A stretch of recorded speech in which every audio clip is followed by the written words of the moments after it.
Hi, I'm Alyssa of The Life of an Aspie. Here's a cute little monkey, and here's my cute little doggy, who recently got 10 of his teeth pulled, and he's not feeling good, but I'm taking care of him. Those teeth needed to come out. They were very, very decayed. He's never had dental work done in his whole life, and dental work is important because for both people and dogs, it can tie into other health issues if you just leave rotting teeth in your mouth. Um, Anyway, so today I'm kind of like out of it. I haven't even prettied myself up for the camera or anything. I mean, I don't normally anyway. I usually don't care about what I wear, what I look like, unless I'm like in front of people or in front of a camera or something.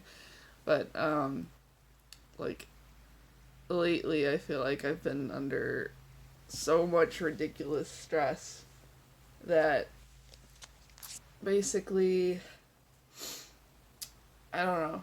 I'm not functioning very well, but I'm working on it. I'm still overall like I feel like my overall functioning is a lot better than what it used to be, and my coping methods are better than what they used to be. Um, like I still don't react well when it comes to change, and this is one reason why I decided to start recording this video because, like yesterday, there were a lot of things that happened.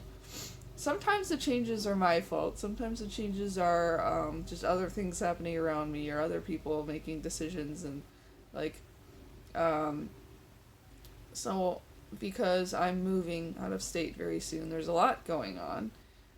First of all, I was told yesterday that someone's gonna come in here and do like a radon test, whatever those are called, early in the morning. So I need to move because I was sleeping. There's two different bedrooms that I like to sleep in, depending on the weather. Um, During the summer, I like to sleep in the basement because it's nice and cool down there, and it's starting to warm up. So I'm like, all right, I'm gonna start moving. I'm gonna just move my bedding down to the basement and just sleep in the basement because I still need to function even if we're moving. So that's what I've been doing. It's very, very comfortable in the basement. The air quality is just perfect. I'm super picky about like my environment when I sleep, including air quality. Now, don't get me wrong, I can sleep in a wide variety of places. I can sleep on a train, I can sleep in a chair in a waiting room. It's just that quality of sleep in the chair in the waiting room is not going to be as great as, when I have complete control over the environment. And I tend to like to have, like, around at least 60% humidity. I know that's awfully specific, and I like to have, like, at least somewhere around 68 degrees for sleeping, the temperature wise. Fahrenheit. I should probably mention Fahrenheit because if you're in the UK, you go by Celsius. Um, and so, in order to control my environment, I will use I have a fan over there, and I have that's a vaporizer over there in that corner. Sometimes I usually actually use two humidifiers. I'll use that vaporizer over there and a humidifier. Um, So there's that for sleeping, and so it's a real pain in the butt for me to move all of that stuff that I had downstairs. Like I had to bring up. I only brought up one vaporizer because I was so tired at the end of the day that it's like I can't just do this. And I was also washing my sheets in the um, earlier in that day, and um, and another change that happened is our dryer wasn't working. Like the washer was working, but the dryer wasn't. And I wasn't aware that it was having problems. And so my bedding was already in there and it wasn't getting dried. And it's like, why isn't this getting dried? And it turns out the heat wasn't working with the air, and there was still cold air, cool air blowing. So it was still drying, but it would just take like 4 hours. And so I had it going throughout the whole day. Luckily, my parents were around. My dad was able to help. Well, luckily and not so luckily. When it comes to my parents, they're like helpful, but also their presence in general is just like kind of stressful for me. Other people's presence in general is very stressful for me because I feel like I'm absorbing whatever their aura is. I feel like when they are, sometimes they'll talk to me and I won't want to be receiving any information at all. Why did I make it like That's pretty much what it feels like, being smacked in the face with information. And I know it's not their fault, and even if they're nice about it. And sometimes there are some things that they'll bring up that I actually, like, want to hear or want to talk about. Like yesterday when poor little Sammy got his dental work done. My dad, like, when I got up in the morning and I walked downstairs, my dad updated me on that because Sammy went to the vet earlier that morning, and my dad told me, like, oh, he had 10 teeth pulled, and and that's stuff I wanted to know because I took him in to do it and or to have it done. Because like I said, he's never had dental work done, and he needed it really bad. So I wanted to hear that, but at the same time, I was also in the middle of my my morning routine where, I'll get up, I'll take my meds, I'll take a shower, I'll eat food, and I was downstairs probably trying to find food, and so that was fine hearing about the dog, but then my parents, like, they'd bring up other stuff, like, it's like, oh, Alyssa, today we need to pack this and that, and da da da da, and they're getting better at knowing what information I'm okay with receiving, what I'm not at certain times, and I try to tell them, being very clear in communication when you're on the spectrum. I know, like, communication is an issue, but if you're very clear with your communication with other people, it really helps whenever, like, there's something that you have a hard time with. Like, I need to tell my parents as soon as I wake up and as soon as I leave the house, as soon as I come home from work. Those are, like, transition times. And during those times, I need to just focus on that transition so I can get through it, and that I'm going to get stressed out if you talk to me or give me a ton of information. Or give me especially if you give me tasks to do right during those transitions, because it's like I can't do anything. I need to just get through it, and sometimes it's a little slow getting through it. Especially my morning routine can take a couple hours sometimes, and I know it's frustrating because people need to tell me things in the morning. I'm very thirsty. Let me get some water really quick. I'm not using my selfie camera. I'm using, like, the back camera on my phone because it's actually higher quality and I like it better.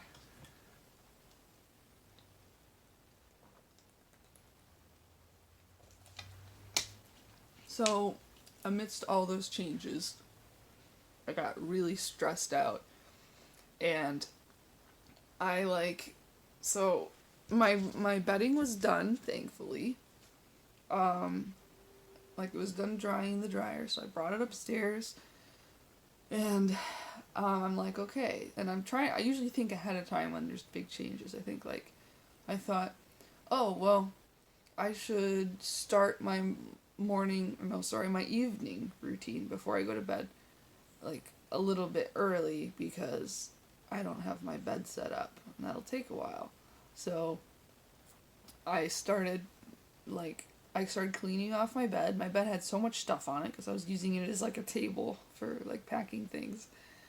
So I took all the stuff off my bed, and but then I, like, got tired and took a break. Like, I take frequent breaks, especially when there's a big change. Like, this bed needs to stay the same, and if I have to change, like, aspects of the bed or aspects of where I am sleeping, it takes me much longer than the average person because of just how much anxiety I have around it.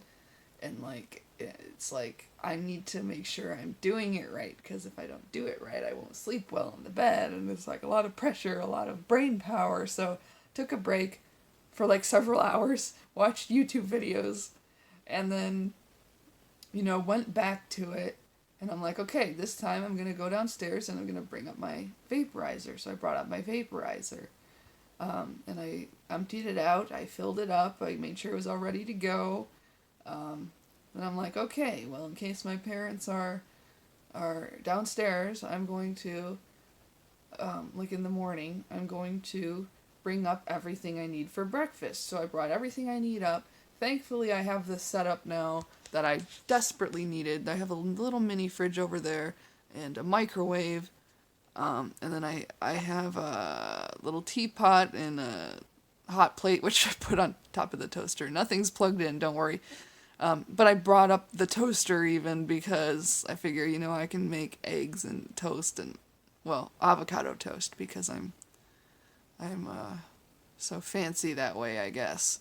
So I was gonna have my breakfast in here to make sure that I don't get overwhelmed in the morning. So I had that set up, and I'm like, okay, I'm gonna go take another break. So I take another break, and my bed isn't even made yet. I had the blankets upstairs. My bed was not made. So then I just kept putting it off and putting it off and putting it off, as I usually do. I call it sleep procrastination. And it was like almost like 4 a.m. by the time I actually did sleep. Part of that also was like I was already stressed out, and I had an interaction earlier, like before I went to bed, where like a friend, I usually am up later than most of my friends. So they'll go to bed, and then I'll be like alone most of the night, which is fine most of the time. But this one friend I was talking to, like the last interaction, like left me a little uneasy. And like is one of those things where it's like I'm not sure what this person's thinking, and I'm not sure exactly how this interaction actually went, and I got paranoid, and it's like on top of being stressed out and having to deal with these changes, and then that social things come up, and then I'm thinking to myself like, did I do something wrong? What happened? And I'm like beating myself up and like feeling like crap while I'm trying to get my bed ready for sleeping. And so instead of actually making my bed, I sat here at my computer for like quite a while and just watched Steven Universe and ate food, because sometimes I eat when I'm stressed, which is not really all that good. I try to eat balanced stuff at least to offset it, like healthy stuff. So it's like, okay, if I'm gonna snack, I should eat, like strawberries or fruit or something that's not gonna be bad for me. So by the time I did actually start making my bed, it was very late, and I had worked through a lot of emotional problems and cried and talked to friends, other friends. Sometimes it actually helps me to verbally process what I'm thinking, and so like I talked to a friend about that interaction that upset me. That helped me have a little more energy to at least make my bed, which I did, and then I got in bed and I fell asleep maybe around 5:30 in the morning. And so I had to send a message to my parents and say like, hey guys, I'm getting up super late. I usually tell them when I'm getting up these days because I need to be helping with packing. And I just said there were just a lot of changes yesterday, and like it was a lot for me, so just, let me sleep in. My parents usually are good about that. They know, don't wake me up, because that will seriously ruin my entire day. It's like I can't go back to sleep if you wake me up. But what was I saying earlier? I was saying something about clear communication. Like, the people around you will appreciate it when you explicitly tell them, like, what you struggle with and what you don't. And, like, I know that there are some cases where the people you're living with, or if you're living with your family, let's say, or either your family or your friends you're living with, aren't very accommodating and don't understand autism or Asperger's, and they'll be like, oh no, you don't need that, or they'll be kind of, dismissive. Like, those are people that you need to kind of work around their ignorance. But most people who are actually, like, the people who are actually accommodating and actually care about your well-being, like, will listen when you just calmly and very clearly explain what you need.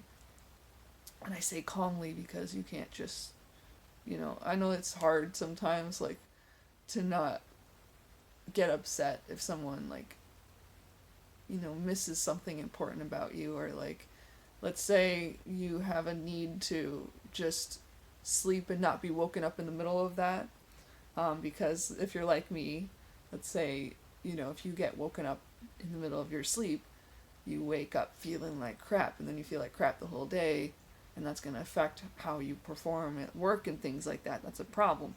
So, if, let's say, someone does wake you up, but they don't, like, know that that's going to be a problem for you. And then you get really mad at them and you go like, don't wake me up in the middle of the night. That's not going to be the way to do it. Like if someone triggers your any of your like your sensory issues or the things that you struggle with, especially if they don't know, like, even if you're upset, don't direct that at them as best as you can. Like, don't, like, direct it at something else. Like, you know, you can scream in your pillow. You can do what I do. I watch a TV show that I really like. Just something to calm me down. Then I can go calmly explain to that person, hey, so you woke me up earlier this morning. I just want you to know that this usually makes me feel like crap.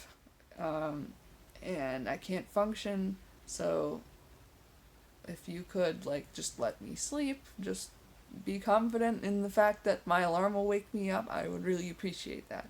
So, like, communication like that has helped me a lot. And so now my parents know, first of all, don't wake Alyssa up in the middle of the night.